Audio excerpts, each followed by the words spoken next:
राधे राधे। मैं माला प्रजापति हमारे YouTube channel में सभी दर्शकों का स्वागत करती हूँ, अभिनंदन करती हूँ। आज मैं एक बहुत ही प्यारा कहरवा गीत लेकर आई हूँ। अगर आप सभी को अच्छा लगे तो प्लीज लाइक करना, कमेंट करना और मेरे चैनल को सब्सक्राइब करना। घटे छोड़ा सिपहिया भरब घड़ीला, घटे छोड़ा सिपहिया भरब घड़ीला, घटे छोड़ा सिपहिया भरब घड़ीला, घटे छोड़ा सिपहिया भरब घड़ीला। हंसी पूछ सिपहिया कहाँ के रहना, हंसी पूछ सिपहिया कहाँ के रहना। कोठाया टारी बरल दिया ना, जहाँ जल बिजल बतिया वहीं के रहना, जहाँ जल बिजल बतिया वहीं के रहना। कोठाया टारी बरल दिया ना, जहाँ जल बिजल बतिया वहीं के रहना, जहाँ जल बिजल बतिया वहीं के रहना।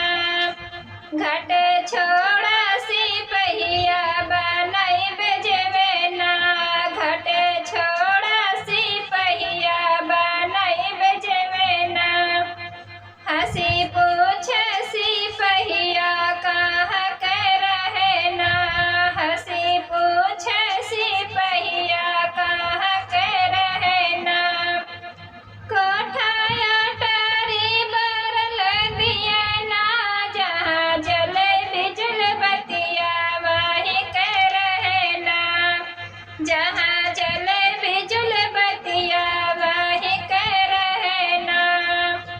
कोठाया टारी बरल दिया ना, जहाँ जल बिजल बतिया वहीं के रहना, जहाँ जल बिजल बतिया वहीं के रहना। घटे छोड़ा सिपहिया जोरई बिरेवा, घटे छोड़ा सिपहिया जोरई बिरेवा। हंसी पूछ सिपहिया कहाँ के रहना, हंसी पूछ सिपहिया कहाँ के रहना। कोठाया टारी बरल दिया ना, जहाँ जल बिजल बतिया वहीं के रहना, जहाँ जल बिजल बतिया वहीं के रहना।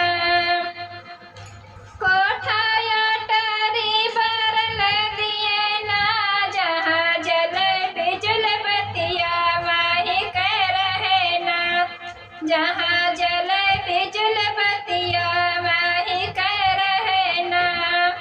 घटे छोड़ा सिपहिया लगई बेसजिया, घटे छोड़ा सिपहिया लगई बेसजिया।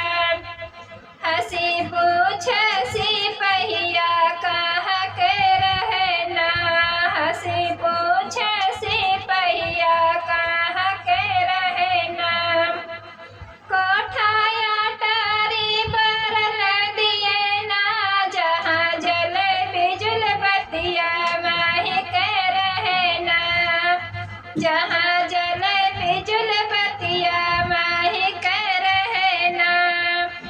कोठाया टारी बरल दिया ना, जहाँ जल बिजल बतिया वहीं के रहना, जहाँ